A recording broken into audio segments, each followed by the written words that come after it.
Of all the species of reptiles that roam our world, none are more greater than the dragons.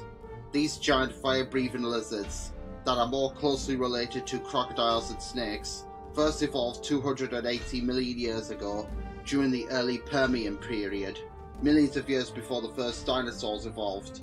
And although there are some species of dragons that have sadly now got extinct, whether it's due to mass extinctions, climate change, or competition from other predators, these carnivores have managed to become one of the most dominant life forms on planet Earth, aside from the human race.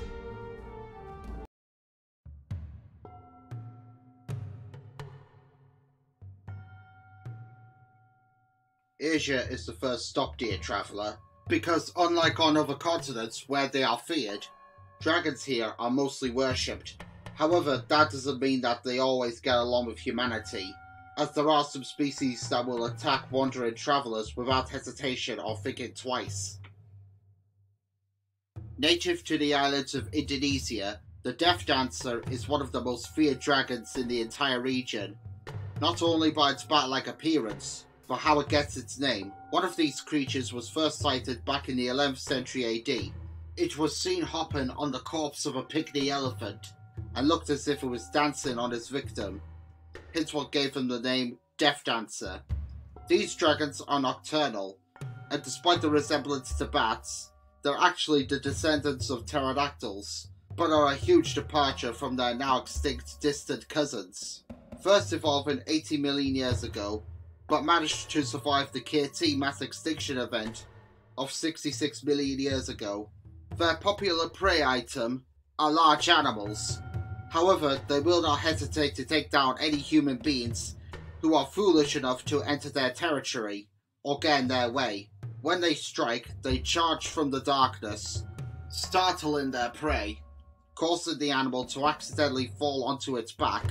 Once the victim is down, the Death Dancer will then proceed to stab its prey to death by jumping on their backs violently, and the bat-like dragon will keep at it until the victim is no more.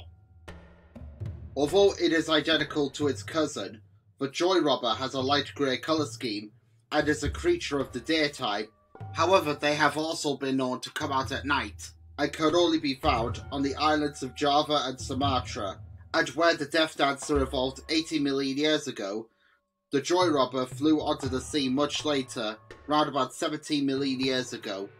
They have been known to attack joyous occasions, such as birthdays, weddings, religious ceremonies, and royal affairs, robbing all the joy out of what are meant to be happy events, earning them the title. Male joy robbers live alone, while females are more sociable, living in colonies. They do not attack their prey in the same way as their nocturnal cousins, the Death Dancers. Instead, they prefer to fly silently and give a quick stab to the neck, then retreat and follow the wounded victim until it bleeds to death. Despite the name, China Lons can not only be found in China, as they also reside in Japan and Mongolia as well. They do not harm humans, as they were worshipped by man back in ancient times, because they were sighted before rainfall for the crops to grow, and believed to bring good luck. However, if they were disrespected or mistreated badly, then they would turn on their owners. It is unclear where these serpent-like dragons originated from. Either they evolved from primitive lizards who lost their limbs and became the first snakes, or they are the descendants of a lost species of prehistoric dragon that disappeared from the evolutionary record, and the fossil remains have not yet been discovered. Whatever the backstory/theory, we do know that they first evolved 67 million years ago during the late Cretaceous period, at the end of the Mesozoic era. China Lons are not great flyers, but they can glide for brief periods of time. Air sliverers are on first sight similar in appearance to China Lons. However, there are some differences. For one, their scales are blue. Second, they're native to Mongolia and Tibet. And thirdly, unlike their Chinese cousins, they can fly, but their bones are hollow like birds, which give them the power of flight. In order to lift off from the ground, they launch themselves, and once they're in flight, their bodies move from side to side and give the illusion of slithering, earning them their names. air sliverers are very territorial beasts and will not hesitate to attack any intruders that are in their territory, even other air sliverers, as they have been known to be cannibals. It is theorized that air sliverers evolved from Cynodonts 50 million years ago during the Eocene epoch, and at that time only they flew over to North America, where they would have attacked and feasted on giants such as the rhino-like Uintatherium, and retreated back to Asia when the great beasts became extinct.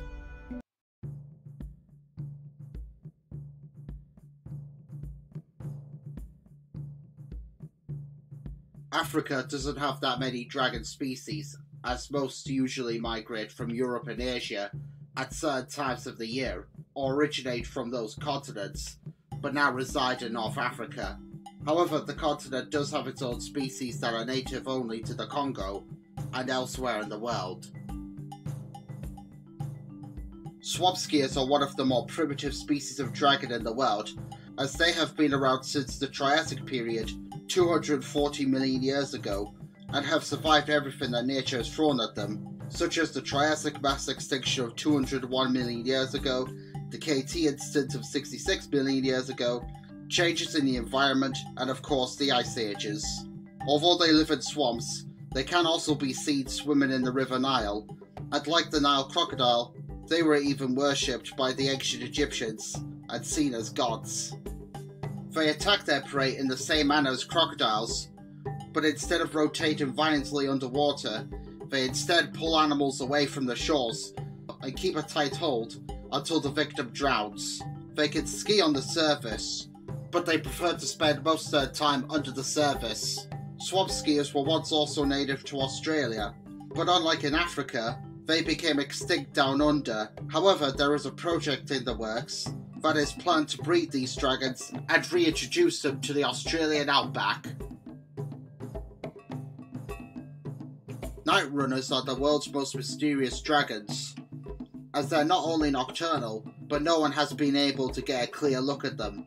However, we do know that their heads are very similar to swamp skiers. Some dragonologists, scientists who study dragons, have even hypothesized that night runners are nothing more than a fable myth, and are just regular swamp skiers that have left the waters and are capable at conquering dry land, but this is yet to be proven. As far as we know, the top speed of night runners is estimated to be 50 miles per hour, and they will steal the kills from other carnivores, but only in desperate times. They live in packs and are led by an alpha male, and only now and then one will actually make an attempt to challenge his authority. However, whichever one loses, either alpha leader or challenger, the loser will be exiled from the pack and will have no choice but to wander the wilderness alone. If they find another outsider, they will get together and start a new pack from scratch. However, if they cannot, then these dragons will succumb to their knees and will never run again.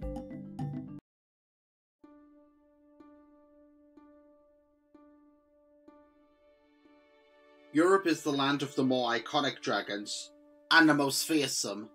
Like most ancient species of higher mammals, these reptiles originated from Africa and evolved in Europe. However, during the Pleistocene epoch, some travelled as far as the Americas and became new types. Although they are giants in southern Europe, North Africa, and the holiday islands of the Mediterranean, Thunder Mountains are only as large as male African bull elephants. That might seem huge, but they're actually one of the smallest species of dragon compared to some other European species. It is said that it was this type of dragon that was the guardian of the Golden Fleece in the legend of Jason, as Thunder Mountains have a strong obsession with anything that's gold, because they like to believe that it is the colour of their scales. They understand human language, and will spare those who praise them for having golden coloured scales. But if they are insulted, then they will roast the foolish alive. Thunder Mountains get their name because they make their dominance known by letting off thunderous roars at the top of mountains and high peaks, and they first evolved 30 million years ago during the Oligocene epoch. However, 2 million years ago, everything changed but Thunder Mountains were ready for it. 2 million years ago was the beginning of the Pleistocene epoch, and with it came the Ice Age. Some animals, like mammals, adapted to the cold environment, but others were not so lucky and died out. As for dragons, well, most of them moved to warmer territories, while others were unable to adapt and became extinct.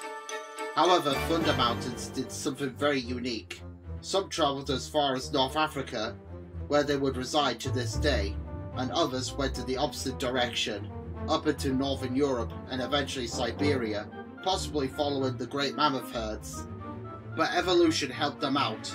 By making them grow white fur that covered their scales, they began to evolve blubber. Their wings turned into solar panels that would collect heat from the sun, and they sacrificed their reptilian appearance in favour for a more mammalian expression. And thus, 2 million years ago, the Thunder Mountains that headed up north transformed into a new species, the polar fire. Polar fires were the few species of dragon to evolve during the Pleistocene epoch, and would have preyed upon mammoths, giant Irish elks, and woolly rhinos, to name a few. And it's possible that they may have even raided tribes of Neanderthal and Cro-Magnon. The giants of the Ice Age may be gone, but polar fires are still around, because they still live in Siberia, and some went as far as Alaska, and even the last refuge for the woolly mammoth, Wrangel Island. However, their numbers in recent times have been declining, and unless they are protected, they may soon join those long-lost Ice Age giants into extinction. Saurus Slayers are not only Europe's biggest dragons, but they are the most largest dragons in the world, surpassing the long-extinct Giganotosaurus. They are also represented as the classic Western dragon. They are native to all regions of Europe, and nowhere else in the world. Despite the name, Saurus Slayers did not evolve in the Mesozoic era, so they never encountered any dinosaurs, only arriving on the scene 23 million years ago during the Miocene epoch. However, they get their name because they will slay anything that gets in their way, and like some predators, they will lose teeth while eating meat, as some of the bones of mammoths and other giant megafauna have been found with the teeth of these dragons lodged in their ribs. Saurus Slayers will go after long game, and have even been known to prey on other dragons, such as Thunder Mountains, and occasionally each other. Saurus Slayers like Thunder Mountains also adapted to the current Ice Age 2 million years ago. However, these dragons did something absolutely remarkable. They began to grow feathers over their scales, and became avian in appearance.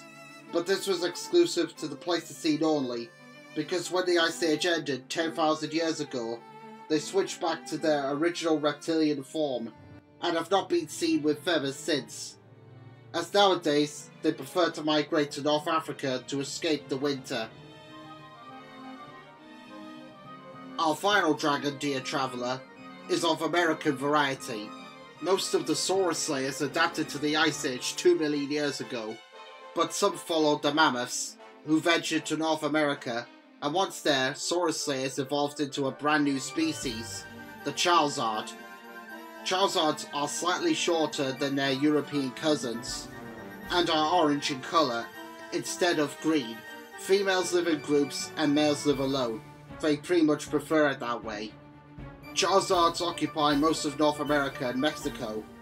However, despite still being around to this day, their fossil remains have been recovered at the famous La Brea tar pits, possibly in an attempt to attack mastodons and other giants who had unfortunately gotten stuck in those tar pits, only to get trapped themselves.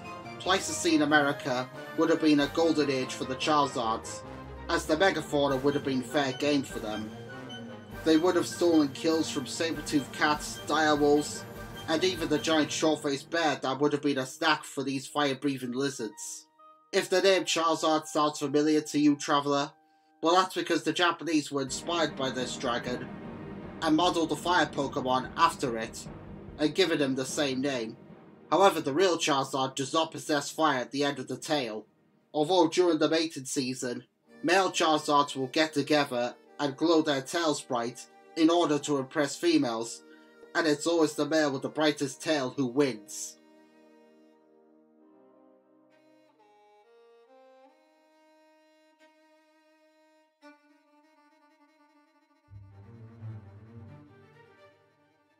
And so, dear traveller, our safari guide of the dragon has now come to an end. I hope you've enjoyed it and found it very informative. There are many other dragons that have yet to be covered, but more research on these creatures will commence. And once I have all the knowledge, there will be another safari on these magnificent beasts. Till then, see you next time.